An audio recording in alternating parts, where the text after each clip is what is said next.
Hello दोस्तों, स्वागत है आपके अपने YouTube चैनल A+ मैथ्स पर। आज के इस वीडियो में हम class 10th math VVI subjective questions को सॉल्व करने वाले हैं ताकि आपके लिए प्रश्न को बिल्कुल ही हम आसान बना सकें।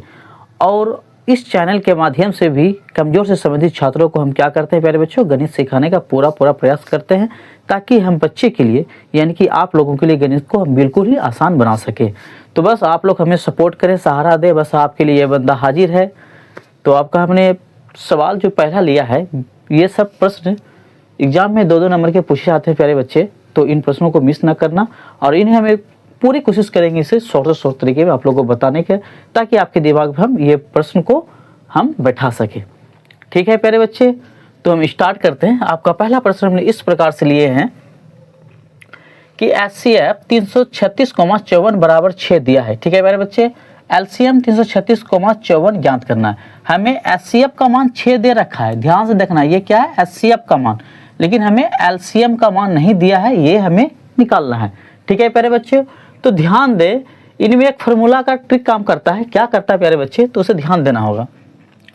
इसमें फार्मूला ये ट्रिक करता है कि HCF गुना LCM बराबर क्या होता है, दो संख्याओं का गुणनफल। ठीक है प्यारे बच्चे, तो हम क्या करेंगे, HCF गुना LCM। तो HCF प्यारे बच्चे क्या दे रखा है, HCF 336,54 और गुना क्या होगा LCM का मान वही है 336,54। अब बराबर होंगे प्यारे बच्चे, ये दो संख्या का आपस में मल्टीप्लाई करना है यानी कि गुना करना है। तो इस प्रकार से हमें गुना करना होगा 336,54। अब हमें यहाँ सवाल में देखना गौर से प्यारे बच्चे कि HCF का मान ये 6 दिया है, यानी कि HCF का मान कितना दिया है, 6। तो हमने HCF के जगह में क्या लिखेंगे प्यारे बच्चे, 6 लिखेंगे। ये गुना है तो गुना होंगे LCM, तो LCM 336,54 बराबर क्या है, इसे हमें बैठाना होगा 336,54। ठीक है प्यारे बच्चे, ये जो LCM का ये जो 6 दिख रहा है बाबू, ये क्या होते हैं, गुणांक होते हैं। जब भी हम LCM का मान निकालेंगे तो LCM का जो गुणांक है प्यारे बच्चे, ये कहाँ आ जाएंगे, इन संख्या के नीचे यानी कि भाग में बदल जाएंगे। ठीक है प्यारे बच्चे, तो हम इनको LCM बराबर जब करेंगे, LCM 336,54 बराबर करेंगे तो क्या हो जाएंगे, 336 गुना 54। अब बटे में आ जाएंगे प्यारे बच्चे ये 6, जिससे कि हमें 6 से इनको अब कटाना पड़ता है। तो आपको पता होगा ये तो कट जाएगा, 6 नमा 54, 9 बार में कट गए। और अब इन दोनों को यानी कि इनको और इनको 336 को और 9 को आपस में मल्टीप्लाई कर लेते हैं और मेरा LCM का मान निकल के हाजिर हो जाएंगे। ठीक है प्यारे बच्चे, तो कर लेते हैं। देखिए 9 6 के 54 के 4 हासिल कितना रहेगा, 5, 9 तिया 27, 27 5 हो जाते हैं प्यारे बच्चे, 32 हासिल रहा 3 और 9 तिया 27, 27 3 30, यानी कि 3024। ये मेरा क्या किसका मान निकल के आया प्यारे बच्चे, तो LCM का मान निकल के आया। तो आप यहाँ पे इसका चिन्ह लगा सकते हैं। अब क्यों, क्योंकि बीच में जब बराबर रहे तो हम एरो का चिन्ह लगा सकते हैं। ठीक है प्यारे बच्चे, तो हमने आपका ये पहला प्रश्न का आंसर बहुत ही शानदार तरीके से सोल्व कर दिए हैं। आई होप कि आपको ये प्रश्न आपको समझ में आए होंगे। तो हम नेक्स्ट प्रश्न की ओर बढ़ते हैं। आपका प्रश्न हमने इस प्रकार से लिए हैं प्यारे बच्चे कि प्रश्न में दिया है, कह रहा है 3x² - x - 4 का शून्यक ज्ञात करें। हमें क्या बोल रहे हैं प्यारे बच्चे, इनमें हमें शून्यक ज्ञात करना है। देखें शून्यक कैसे निकाले जाते हैं, बहुत ही हम चाहें कि आपको शॉर्ट तरीका से ही बताए। तो देखिए शून्यक जो ये जो सवाल दिख रहा है हमें, ये गुणनखंड टाइप का दिख रहा है। कौन सा टाइप का दिख रहा है प्यारे बच्चे, गुणनखंड टाइप का। तो हमें करना क्या होगा प्यारे बच्चे, सबसे पहले हमें ये जो चीज़ है ना इसे उतारना होगा। 3x² माइनस में x माइनस में क्या दिए हैं 4, और हमें प्रश्न में क्या करा है, शून्यक। शून्यक मतलब 0, तो हमें क्या करना होगा प्यारे बच्चे, इसमें 0 को लगाना होगा। ठीक है ना, इस प्रकार से। अब हमें क्या करना होगा, ये गुणनखंड टाइप से हम इसे हल करते हैं। ठीक है प्यारे बच्चों, तो हमें सबसे पहले ये शुरू वाला और लास्ट वाले को आपस में मल्टीप्लाई करना है, यानी कि गुना करना है। 4 को अगर 3 से गुना करेंगे, 4 क्या कितना होता है प्यारे बच्चे, 12x, ये स्क्वायर है तो x²। आप ये चीज़ को फेयर में करें, किसी और पेज में करें, रफ में करें, जहाँ प्रश्न आप बनाए वहाँ पे नहीं करना। ठीक है प्यारे बच्चे, हम सिर्फ समझाने के लिए यहाँ पे कर रहे हैं। ठीक है, ये वाला। और 12 को हम 2 भागों में इस प्रकार लिखेंगे कि जोड़ने घटाने में ये जो है ना माइनस में x ये पूरना चाहिए। ध्यान से देना प्यारे बच्चे, ध्यान देना। हम क्या कर रहे हैं, ये 12 को, ये जो मेरा 12 आया ना, इसको 2 भागों में हमें इस प्रकार लिखना है कि हमें ये माइनस में x दिख रहा है ना, ये पूरना चाहिए। तो आप भी सोचोगे कि हम कैसे लिखें, तो इसको हमने पढ़ा, यानी कि टेबल जानते होंगे, पढ़ा जानते होंगे, उनके तरीके से। ठीक है प्यारे बच्चों, तो हमें सबसे पहले देखना है कि 12 मेरा कौन सा पढ़ा होता है। स्टार्टिंग 2 से पढ़ा स्टार्ट होता है ना, तो 2 से हम देखते हैं। तो 2 छक्के करेंगे तो 12 पूरेगा ना बाबू। अब यहीं से हम अनुमान लगाते हैं, अगर 6 में 2 घटाते हैं तो क्या होगा, 4। तो 4 ये है नहीं है ना, ये इसके आगे एक छिपा रहता है, चलो हम 1 भी लगा दिए, यानी कि 1x है। ठीक है ना, ध्यान रखना। 6 2 जोड़ेंगे तो 8 है, 6 में 2 घटाएंगे तो 4, ये नहीं पूरा है। अब 12 हम देखेंगे दूसरी पहरा में, 2 के बाद कौन सा पहरा आता है उसमें देख लेते हैं। तो 12 3 का 3 पहरा में भी आता है प्यारे बच्चे, तो 3 चौके 12। चलो हमने यहाँ पे लिख देते हैं 3 चौके 12। ध्यान देना पहले, क्योंकि ये गुणनखंड, इसको इस तरीके को अगर आप सीख जाते हैं, टाइम लेंगे थोड़ा सा, लेकिन आपके लिए ये गुणनखंड चाहे कोई सा भी गुणनखंड हो, शून्यक हो, आप उसको बिल्कुल ही आसान तरीके से निकाल सकते हैं। बस आप इसमें ध्यान दें। ठीक है प्यारे बच्चे, अब 3 चौके कर दिए 12। अब देखेंगे अगर 3 4 जोड़ते हैं 7, हमें पुराना है माइनस में 1x। ठीक है प्यारे बच्चे, यहाँ ध्यान देना। अगर हमने 4 में 3 घटा देते हैं तो कितना बचता है, 1।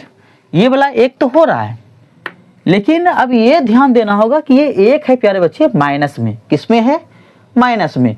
अब ये 2 संख्या में हम किस में माइनस लगाएं, जो मेरा चिन्ह माइनस का आएगा। ठीक है प्यारे बच्चों, तो आपको ध्यान रखना होगा कि इन दोनों संख्या में सबसे बड़ी संख्या कौन सा है। तो इन दोनों संख्या में तो सबसे बड़ी संख्या प्यारे बच्चे 4 दिख रहा है ना, ये सबसे बड़ी संख्या है। तो हम क्या करेंगे, बड़ी संख्या पे माइनस लगाएंगे और छोटी संख्या आप क्या करेंगे प्यारे बच्चे, प्लस। और जब भी एक तरफ माइनस एक तरफ प्लस हो तो हमें हमेशा घटाना पड़ता है प्यारे बच्चे। बशर्ते ध्यान ये रखना होगा दिमाग में कि इन दोनों संख्या पे बड़ी संख्या कौन सा है। तो जो बड़ी संख्या होता है प्यारे बच्चे, उसका जो चिन्ह होता है, फिर से बोल रहे हैं, जो बड़ी संख्या होता है उसका जो चिन्ह होता है वो चिन्ह लग जाता है। ठीक है ना। अगर इन दोनों में बड़ी संख्या कौन सा है प्यारे बच्चे, 4, 4 का चिन्ह क्या, माइनस, तो माइनस हमें लगा देना होगा।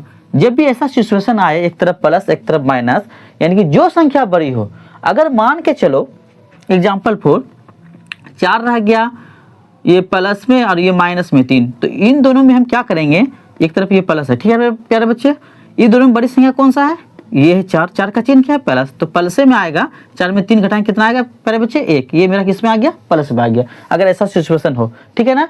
बस हमें ये ध्यान रखना कि कौन सी संख्या बड़ी है, जो बड़ी होगा उसका चिन्ह लग जाता है। ठीक है प्यारे बच्चे। अब देखो इसके साथ हमने x लगा दिए, तो 4x में 3x घटेंगे तो क्या होगा, माइनस में 1x होंगे ना। इसी के जगह में, इसी चीज के जगह में देखो ना, दिख रहा है ना माइनस 1x, इसके जगह में यानी कि ये वाला चीज हमें लिखना है, यानी कि इसके जगह में ये वाला चीज हमें लिखना है। ठीक है प्यारे बच्चे, तो ध्यान देना, हम लिख देते हैं यहाँ पे, शुरू में 3x² है तो ये उतार दिए 3x², इस चिन्ह को मिटा देते हैं। ठीक है, हम समझाने के लिए सिर्फ दिए थे ये वाला। देखिए अब हमने माइनस 1x की जगह में ये वाला लिख लेते हैं, प्लस में 3x, ध्यान से देखना प्यारे बच्चे, प्लस में 3x और माइनस में कितना दिए हैं 4x, और ये जो माइनस में 4 है इसे हमें उतार देना होगा, और बराबर में क्या है 0। ठीक है प्यारे बच्चे, अब हम इनको थोड़ा मिटा लेते हैं, इनका मेरा कोई ज़रूरत नहीं है। ठीक है, ये सिर्फ समझाने के लिए दिए थे हम। अब ध्यान देना यहाँ पे क्या दिया है सवाल में, 3x² प्लस में 3x माइनस में 4x माइनस में 4 बराबर 0। अब इन सवालों में क्या करना होगा प्यारे बच्चे, कॉमन निकालना होगा। कॉमन भी निकालना एक बड़ी मुश्किल है, लेकिन इसे भी हम आपको सिखा ही देंगे। देखिए सबसे पहले ये 2 संख्या का हमें कॉमन निकालना है। अगर ये 2 संख्या का हम कॉमन निकाल दिए तो इनका कॉमन निकालने की हमें कोई ज़रूरत नहीं, बिल्कुल आसान तरीके से निकल जाएंगे। सिर्फ हमें कठिन होगा ये 2 संख्या पे कॉमन निकालने का। ठीक है प्यारे बच्चे, तो हम निकाल लेते हैं। यहाँ कितना दिया हुआ है 3x², सरल तरीका देखें, 3x² है ना, x कितनी बार है बाबू, 2 बार, तो 2 बार लिख लो अलग अलग, x गुना x, बीच में चिन्ह क्या है प्लस, तो हमने प्लस देंगे। यहाँ कितना दिया है 3x, इसको भी अलग अलग कर देते हैं, 3 गुना x। अब हमें ध्यान देना है कि दोनों तरफ मिल क्या रहा है, एक तो ये 3 मिल रहा है, जो मिलता है प्यारे बच्चे उसे हम लिखते जाएंगे। ठीक है, दूसरी ये x मिल रहा है तो हमने ये x को भी लिखते जाएंगे। अब इधर x है तो इधर कुछ बचा ही नहीं है, तो क्या करेंगे, जो नहीं मिला ये इधर x तो इसे इधर लिख देंगे। अब प्लस बीच में चिन्ह किस चीज़ का है प्यारे बच्चे, प्लस का, प्लस देंगे। इस पर देखो हमने 3x पूरा ही लिख दिए, यहाँ लिख दिया है ना, इधर कुछ बचा नहीं है जो कॉमन ले लिए। तो जब कुछ भी ना बचे तो उसके जगह पे हम क्या डालेंगे प्यारे बच्चे, 1 डालेंगे। ठीक है, अब इनको हम मिटा देते हैं, अब इनकी कोई ज़रूरत नहीं है। दूसरा थोड़ा सा दिक्कत होगा, वो दूसरा तरीका भी देखें। हम इन दोनों तरफ पे जब कॉमन निकालते हैं प्यारे बच्चे, हमें देखना कि दोनों तरफ मिल क्या रहा है। देखो यहाँ 3 मिल रहा है तो हमने 3 लिए, यहाँ भी x है यहाँ भी x, तो x मिल रहा है तो x भी ले लिए कॉमन। अब ब्रैकेट के अंदर प्यारे बच्चे यहाँ ध्यान देना, जब हमने 3x कॉमन ले लिया, यहाँ 2x था, x पे बार 2 था ना, तो 1x कॉमन लिए तो 1x बच रहा था, वो इस x को यहाँ लिख दिए। प्लस है प्लस, ये कॉमन ले लिए यहाँ पे, यहाँ कुछ नहीं बचा तो ये वाला 1 यहाँ पे लगा दिए, क्योंकि 3x को x से गुना करेंगे तो ये 3x पूरेगा। ठीक है, थोड़ी सी जगह छोड़ना प्यारे बच्चे, ये वाला सेम टू सेम ब्रैकेट के अंदर है, इसे यहाँ देख के लिख देना x + 1। ठीक है, बराबर ये 0 है तो 0 भी लिख दिए हमने। अब इन दोनों संख्या के आगे चिन्ह किस चीज़ का है बाबू, माइनस, जो चिन्ह रहेगा वो चिन्ह लगाना है। ठीक है, अब ध्यान दें इस x को किससे गुना करें, यहाँ पे ध्यान देना, सिर्फ इस x को किससे गुना करें, जो ये 4x पूरे, माइनस तो मैं लगा दिए, इससे कोई दिक्कत नहीं, सिर्फ ये देखना है इस x को कौन सी संख्या से गुना करें जो ये 4x पूरे। ठीक है प्यारे बच्चों, तो जाहिर सी बात है अगर आप इसको 4 से गुना करेंगे, 4 गुना x तो 4x पुर गए। जब ये पुर गए तो ये ऑटोमेटिक पुर जाएंगे। देखो माइनस गुना प्लस माइनस, 4 गुना 1 4 हो गए ना, ये भी पुर गए। बस अब आगे हमें क्या करना है, जो ब्रैकेट के अंदर है इसे एक ब्रैकेट लिख लेते हैं x + 1, और जो कॉमन दिए हैं जैसे ये 3x है, एक कॉमन ये है -4, इसे एक ब्रैकेट में लिख देते हैं। ठीक है प्यारे बच्चे, अब बराबर में क्या है 0। अब हम क्या करें, एक बार इसके साथ 0 लेना है, ध्यान से देखना, एक बार इसके साथ 0 लेना है और फिर एक बार इसके साथ 0, तो मेरा क्या हो जाएगा, शून्यक निकल के रेडी हो जाएंगे। ठीक है, तो लिख लेते हैं, यदि x + 1 बराबर 0 करेंगे तो क्या होगा, x बराबर 0 को पहले लेंगे, प्लस में 1 है तो ये -1, यानी कि x का मान -1 हो जाएगा। ठीक है प्यारे बच्चे, 0 में -1 घटाएंगे तो -1 होगा। अब इधर इस पर भी कर लेते हैं, यदि 3x, ध्यान देना, 3x - 4 बराबर 0 करेंगे तो क्या हो जाएगा, 3x बराबर माइनस में 4 है तो ये प्लस में 4 हो जाएंगे, क्योंकि प्लस में 1 था तो ये माइनस में 1 आया, अगर ये माइनस में 4 है तो ये प्लस में 4 आएंगे। ठीक है प्यारे बच्चे, इसलिए x बराबर जब हम करेंगे 4 बटा ये क्या हो जाएंगे 3, यानी कि x का गुणांक के भाग में आ जाएंगे। तो मेरा शून्यक जो निकल के आगे हम लिख सकते हैं, अतः शून्यक क्या निकले प्यारे बच्चे, -1 एवं कितना है 4/3 है। इस प्रकार से हमने इस प्रश्न का शून्यक निकाल दिए। आई होप कि ये प्रश्न आपको समझ में आए। हमने इस प्रश्न को थोड़ा लंबा ले लिए प्यारे बच्चे समय, क्योंकि हमें इसमें समझाएं आप लोग को तोड़ के, इसी कारण से हमें इसे लंबा लेना पड़ गया। ठीक है प्यारे बच्चे, आप एक बात और आपको ध्यान रखना होगा कि आप लोग मैथ यानी कि गणित से डरे नहीं। अगर गणित से डरोगे तो गणित हर पल तुम्हें डराते रहेंगे। ध्यान रखना, ऐसा कोशिश करो कि गणित को हम डराएं, यानी कि गणित को हम अपने पीछे भगाएं।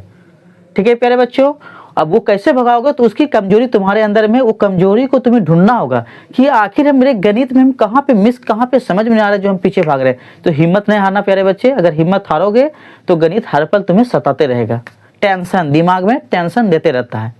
ठीक है प्यारे बच्चे, तो उन कमजोरियों को समझना, कहाँ पे मेरी कमजोरी हो रहे हैं उनको दूर करना, फिर गणित आपके पीछे ऑटोमेटिक आपके साथ साथ चलेंगे, फिर आपको मन भी लगेंगे, आनंद भी लगेंगे और बनाने में भी मन लगेंगे। ठीक है प्यारे बच्चे, तो हम नेक्स्ट प्रश्न की ओर बढ़ते हैं।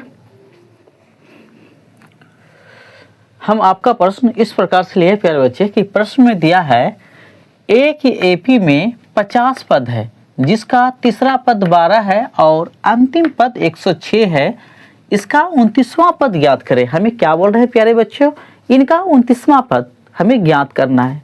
सवाल देखने में बहुत कठिन लग रहा है प्यारे बच्चे, थोड़ा सा समय तो लगेगा, लेकिन सवाल बिल्कुल समझा के छोड़ेंगे, ये मेरा वादा है। ठीक है प्यारे बच्चों, तो आप लोग इन प्रश्नों को अवश्य देखें और अच्छी तरह से देखना, मिस न करना। मिस करोगे, वीडियो को स्किप कर करके देखोगे तो अभी दिक्कत होगा। ठीक है ना, तो गहराई से देखें और समझें। हम पूरी कोशिश कर रहा हूँ कि तेरे लिए सवाल बिल्कुल ही आसान बने वो। ठीक है प्यारे बच्चे, तो ध्यान से देखें। एक एपी में 50 पद है, टोटल पद कितना है प्यारे बच्चे 50, यानी कि 50 मेरा अंतिम पद हो गया, ये ध्यान रखना, ठीक है। जिसका तीसरा पद हमें दे रखा है, तो सबसे पहले हम लिख लेते जो दिया है हमें, क्या दिया है तीसरा पद, यानी कि A3। तीसरा को कैसे लिखेंगे हमने A3, तो A3 बराबर कितना दिया है प्यारे बच्चे तीसरा पद 12, तो हमने यहाँ पे 12 बैठा देते हैं। A3 को हम लिख सकते हैं A + 2D बराबर 12, इसे समीकरण 1 लिख दिए। अब सोचोगे सर कि A3 को आप डायरेक्ट A + 2D कैसे लिख दिए, यानी कि 2D, तो बता देते हैं प्यारे बच्चे हम इनको शॉर्टकट कैसे लिखे। अगर an के जगह हमने फॉर्मूला an के फॉर्मूला पे बैठा देते, ये सूत्र होता है ना an बराबर A + n - 1 × d, ठीक है ना। देखिए ये 3 जो दिख रहा है ना, यहाँ देखना गहराई से, 3 किसके जगह में प्यारे बच्चे n के जगह पे। देखो अगर ये 3 नहीं रहता तो यहाँ पे क्या रहता, ये वाला n रहता, ठीक है ना। तो n के जगह में हम 3 बैठा देते इस प्रकार से, ठीक है। A+ जहाँ जहाँ n है वहाँ 3 बैठा देते हैं × d। अब देखें A3 बराबर A + 3 में 1 गया, कितना बचेगा 2, 2 गुना d करेंगे 2t, यानी कि A3 को हमने A + 2d के रूप में आ जाता है हल करने के बाद। वही चीज़ यहाँ लिखे, A3 को क्या लिखे A + 2d, ठीक है प्यारे बच्चे। आई होप कि ये समझ में आपको आ गए होंगे, ठीक है। तो ये फिर मैं आपको सिर्फ समझाने के लिए दिए थे, ठीक है ना। अब हम इसे मिटा देते हैं, इसकी कोई ज़रूरत नहीं, अब आप समझ गए, ठीक है। हमने A + 2d बराबर 12 माने, समीकरण 1 माने। दूसरा हमें क्या दे रखा है, इसका अंतिम पद 106 है। कितना पद 106 है प्यारे बच्चे, अंतिम पद ये हमें दे रखा है 106, लेकिन एक एपी में टोटल 50 ही पद है, तो अंतिम पद यानी कि यही A50 हो गया अंतिम पद, ये ना हुआ जिसका मान 106 दिया हुआ है। तो हम इसको लिख सकते हैं प्यारे बच्चे यहाँ पे A50, ठीक है ना। क्या लिख सकते हैं A50, यानी कि अंतिम पद कितना दे रखा है 106, तो यहाँ पे बराबर में हमें देना होगा 106। अब A50 को इस प्रकार से, जैसे A3 था यानी कि A3 था तो A + 2D की, यानी कि यहाँ पे 2D की, अगर A50 है तो हम इसको A + तब 49D करना होगा ना। जैसे 50 में 1 कम हो गया 49, जैसे 3 में 1 कम हुआ 2, तो ये लिखे, तो 50 में भी 1 कम करके हम 49 लिखेंगे, ठीक है। अब बराबर में कितना प्यारे बच्चे 106, इसे समीकरण हमने क्या मान लिए 2 मान लिए, ठीक है ना। अब यहाँ पे ध्यान देना होगा प्यारे बच्चे कि यहाँ भी A+ में, यहाँ भी A+ में, ठीक है ना। तो ये दोनों अगर ये प्लस में है प्यारे बच्चे, अगर हम यहाँ पे एक को अगर माइनस में ले लेते हैं और ये प्लस रहेगा, अगर एक को माइनस में करेंगे तो ये दोनों कट जाएगा आपस में, यानी कि A में A घट जाएगा, जो कि मेरा D का मन निकल जाएगा। तो वो हम कैसे करेंगे, तो इस प्रकार से करना होगा। समीकरण ये है ना प्यारे बच्चे, यहाँ लिखना होगा समीकरण 1 घटा समीकरण 2 से। ध्यान देना क्या कर रहे हैं हमने, समीकरण 1 को समीकरण 2 से घटा देते हैं, समीकरण 2 से। अब हमने समीकरण 1 घटा क्या लिख दिया, समीकरण 2 यहाँ देना होगा, ठीक है ना, समीकरण 2 से, ठीक है प्यारे बच्चे। यानी कि समीकरण 1 में समीकरण 2 को क्या करना होगा, हमें घटाना होगा। तो घटाते हैं, समीकरण 1 क्या है उसे उतार लेते हैं, A + 2D बराबर 12, और समीकरण 2 क्या है A + 49D बराबर दिया है 106, ठीक है। अब ये घटा का चिन्ह का मतलब क्या होता है, जहां जहां प्लस हो वहां माइनस। घटा में एक बात ध्यान रखना कि निशान चेंज होता है, ठीक है प्यारे बच्चे। ये प्लस में इसके आगे कुछ नहीं तो ये माइनस हो गया, ये प्लस है तो यहाँ माइनस हो जाएगा, इसके आगे कुछ नहीं तो प्लस है ना, तो ये माइनस में हो जाएगा, ठीक है ना। अब देखिए A में A, ये प्लस में A है, इसका चिन्ह ये हो गया, ये 49 का चिन्ह अब ये माइनस हो गया, 106 का चिन्ह क्या हो गया, ये माइनस, ध्यान रखना। तो A प्लस में और माइनस में, A में घटाएंगे तो क्या बचेगा 0 बचेगा, इसलिए इसको हम कटा देते हैं। ये देखिए माइनस में 49D है, बड़ी संख्या में ये 49 है, 2 से बड़ी है ना 49, इसका चिन्ह क्या है माइनस, तो माइनस का चिन्ह लगा देना। हम क्या बोले, जो बड़ी संख्या होगा उसका चिन्ह लगाना है और बाकी घटा देना है। 49 में 2 घटा देंगे कितना बचेगा 47D बराबर, देखो इन दोनों में बड़ी संख्या कौन है 106, इसका चिन्ह माइनस है तो माइनस लगाना। 106 में 12 घटाना है, तो 6 में 2 घट गया तो कितना बचेगा प्यारे बच्चे 4, और ये 10, 10 में 1 घटेगा कितना बचेगा 9, 94, ठीक है ना। अब देखिए माइनस से माइनस कट हो गया, मेरे पास क्या बच रहा है D बराबर करेंगे ये 94 बटा ये जो D का गुणांक है 47 से नीचे भाग में आ जाएंगे, 47 दूना 94, यानी कि D का मान मेरा 2 आ गए, ठीक है। ध्यान देना बाबू, D का मान क्या आ गया 2। अब हमें D का मान पता चल गया। अब हम क्या करेंगे, हमें ए का मान नहीं पता, डी को क्या करेंगे प्यारे बच्चे, समीकरण 1 में डी का मान रखने पर ये कर लेते हैं, तो मेरा सवाल और भी आसान होंगे प्यारे बच्चे। तो मेरे पास जगह नहीं है तो इसलिए हम इधर लिख रहे हैं, अगर आपके पास जगह तो आप नीचे ही बनाएं, ठीक है प्यारे बच्चे। तो देखिए हम समीकरण 1 में लिख देते हैं यहाँ पे, समीकरण 1 में डी का मान रखने पर, डी का मान रखने पर, ठीक है प्यारे बच्चे। समीकरण 1 क्या है, यहाँ ध्यान देना, ए है तो ए हो गया प्लस, ये 2 है तो 2 बीच में इंटू मतलब गुना होता है, ठीक है ना। डी का मान क्या निकला प्यारे बच्चे, 2 निकला, नीचे ध्यान देना, डी का मान क्या है 2, तो डी के जगह पर हमने 2 रख दिए, फिर ये बराबर कितना है 12, तो हमने 12 बैठा दिए, ठीक है प्यारे बच्चे।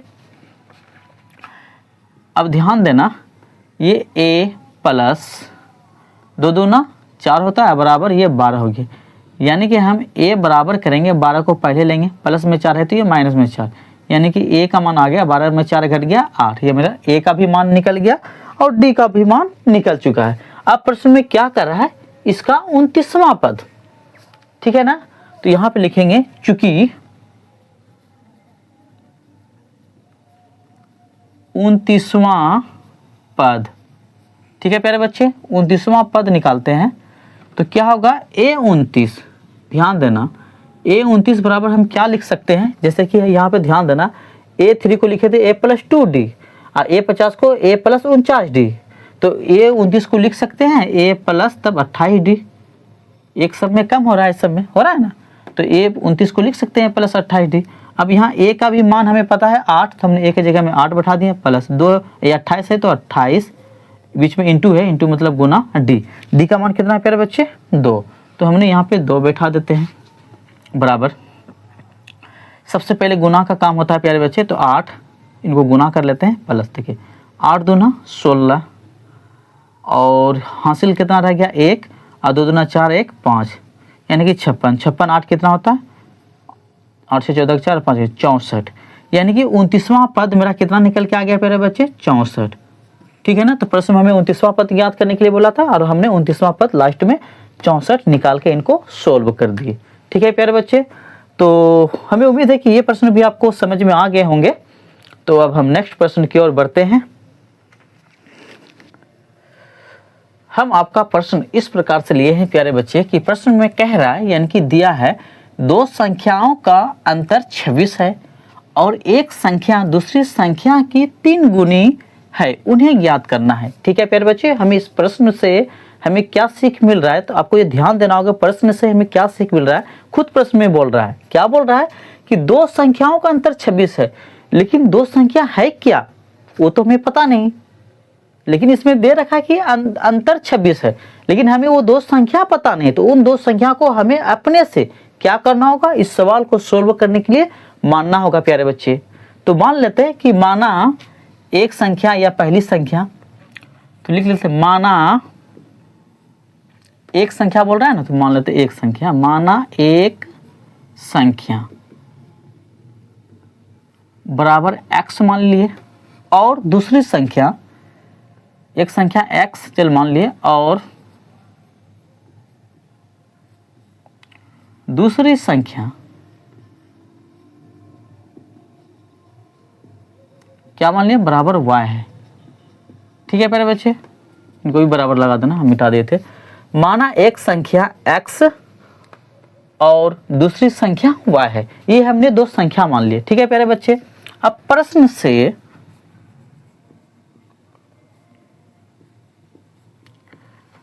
मैंने प्रश्न में क्या करा है कि इन दोनों संख्याओं का अंतर, यानी कि x और ये संख्या क्या है y, इन दोनों का अंतर मतलब घटा, और कितना दिया है प्यारे बच्चे 26, तो हमने ये 26 लिख दिया, इसे हम समीकरण 1 के रूप में मानते हैं, ठीक है प्यारे बच्चे, इसे हम समीकरण 1 ले लिए इसको, ठीक है। और कह रहा है कि एक संख्या, ध्यान देना यहाँ से, एक संख्या क्या था प्यारे बच्चे x, तो हमने x लिखे, यानी कि यहाँ पे पुनः दे सकते हैं, पुनः एक संख्या क्या है प्यारे बच्चे x, एक संख्या दूसरी संख्या की 3 गुनी है। अब दूसरी संख्या क्या है प्यारे बच्चे y की 3 गुनी, यानी कि 3 गुना y करेंगे कितना होगा 3y होगी, ठीक है प्यारे बच्चे। प्रश्न के हिसाब से हम चल रहे हैं, जो प्रश्न में कह रहा है उसी के हिसाब से चलना है, ठीक है ना। तो एक संख्या यानी कि दूसरी संख्या की 3 गुनी, तो दूसरी संख्या क्या था प्यारे बच्चे, y था। y को अगर 3 गुनी करेंगे यानी 3 गुना y तो 3y होगा। अब इसको हम समीकरण 2 के रूप में कैसे लिखेंगे, तो हमें ऐसे लिखना होगा, या तो आप चाहें कि इसको समीकरण चलो 2 मान भी सकते हैं, मान लो डायरेक्ट, हम चाहते हैं कि जितना शॉर्ट हो उतना शॉर्ट तरीके से बताएं, ठीक है ना। तो समीकरण 1 में x का, ये जो x का है ना वैल्यू, ये मान रख लेते हैं, ठीक है। समीकरण 1 में x का मान रखने पर, ठीक है प्यारे बच्चे, क्योंकि x बराबर हमें 3y आया है, तो हम समीकरण 1 में अगर x का मान नहीं रख देते हैं तो मेरा सवाल बिल्कुल ही शॉर्ट तरीके से सोल्व होने का चांस है, ठीक है प्यारे बच्चे। तो हम समीकरण 1 क्या है, ये x माइनस, यहाँ ध्यान देना, x माइनस वाई बराबर 26, तो x के जगह में क्या बैठाना है 3y, तो x के जगह हमने बैठा दिए प्यारे बच्चे 3y, और ये माइनस में y है तो माइनस y, अब बराबर ये 26, 3y में एक y घट गया तो कितना y बचेगा 2y, बराबर ये 26। अगर y बराबर करेंगे प्यारे बच्चे तो 26 बटा y का गुणांक 2 है जो नीचे भाग में आ जाएगा, जो कि 13 बार में कट जाएंगे, यानी कि y का मान आ गया 13, ठीक है प्यारे बच्चे, मेरा y का मान 13 निकल गया। अब हम क्या करेंगे, समीकरण 1 में x का मान रखे थे ना, अब समीकरण 2 में y का मान रखने पर, ठीक है प्यारे बच्चे, यहाँ लिख लेते हैं, अब समीकरण 2 में y का मान रखने पर,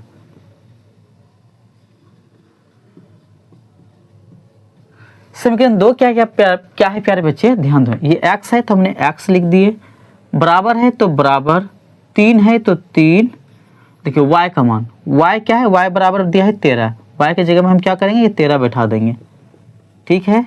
तो x बराबर होगा 13 39, यानी कि y का मान 13 निकल गया और x का मान क्या हो गया 39। हमें दो संख्याओं का अंतर कर रहा था क्वेश्चन में, इन्हें अंतर तो दिया हुआ, हमें मतलब कि उन्हें ज्ञात करना था, तो हमने ज्ञात कर दिया प्यारे बच्चे, x का मान 39 ला दिया और y का मान 13, तो हम यहाँ पे लिख सकते हैं, अतः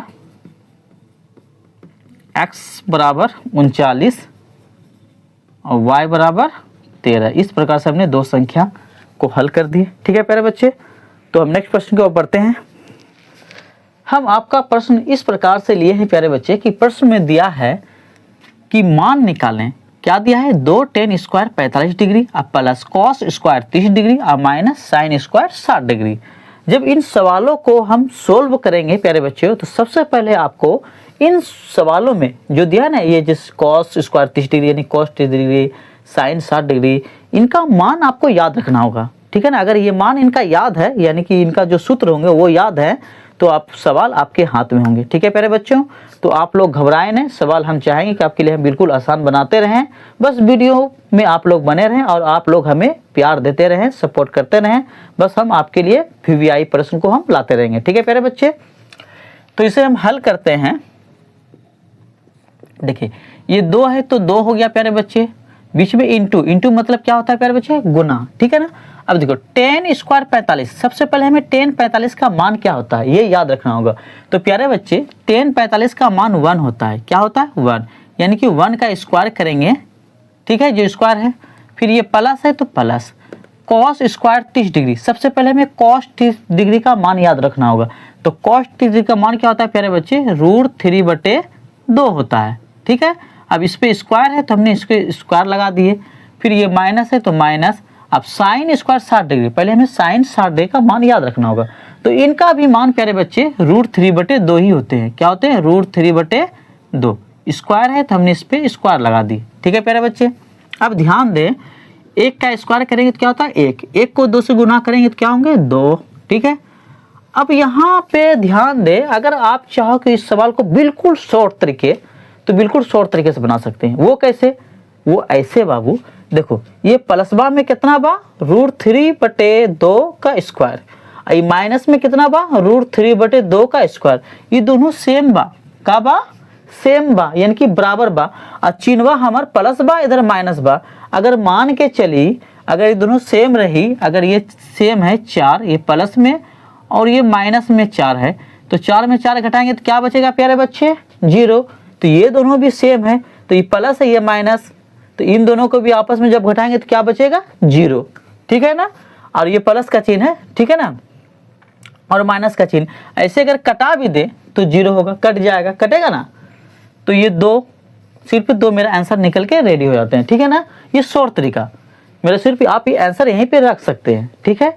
लेकिन हमें थोड़ा और हल करके इसे देखना होगा कि आखिर आता है क्या, सच में 2 आता है आंसर। तो देख लेते हैं क्या आता है। अगर ये प्लस है तो प्यारे बच्चे प्लस, देखो स्क्वायर में रूट कट हो जाता है तो क्या बचेगा, 3, ध्यान देना।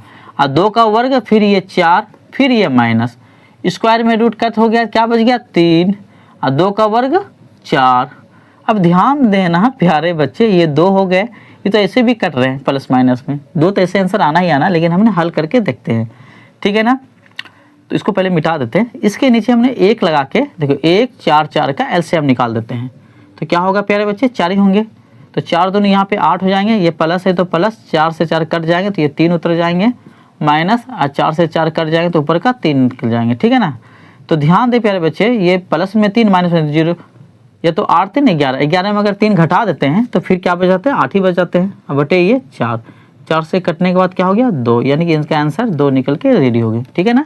तो आप चाहते तो आप यहीं पे आंसर इसको रख सकते हैं, गलत नहीं होगा, ठीक है प्यारे बच्चे। हमने इनको सोल्व करके और आगे देखें कि आंसर सच में 2 आता है कि नहीं। तो सच में 2 ही आए, ठीक है प्यारे बच्चे। तो हमने थोड़ा इसको हल कर दिए, और वैसे तो आप अगर यहाँ पे भी आंसर छोड़ सकते हैं, ये तो तक हल करके अगर 2 यहाँ पे डायरेक्ट 2 लिख के आंसर बैठा सकते हैं, आपका गलत नहीं होगा, ठीक है प्यारे बच्चे। तो आज के इस वीडियो में बस हमने 5 ही क्वेश्चन को सोल्व किए हैं। ये पार्ट 1 है। नेक्स्ट वीडियो यानी कि पार्ट 2 में फिर से VVI क्वेश्चंस को लेकर आएंगे। बस आप लोग मेरे वीडियो में बने रहें। बस आप लोग का बस हमें क्या चाहिए प्यारे बच्चे, सपोर्ट चाहिए, प्यार चाहिए। अगर आपका प्यार मेरे साथ है तो मेरा सवाल भी आपके साथ VVI क्वेश्चंस को लेके आते रहेंगे। फिर हमने एग्ज़ाम जैसे ही 10th का ख़त्म होंगे तो फिर हम चैप्टर 1 से क्लास 10th का वीडियो बाय वीडियो यानी कि चैप्टर 1 2 वीडियो बाय वीडियो को सोल्व करते रहेंगे और आपके सामने हम लाते रहेंगे, ठीक है प्यारे बच्चे। तो इनके साथ हमें इजाज़त दें, नेक्स्ट वीडियो में फिर मिलेंगे, धन्यवाद।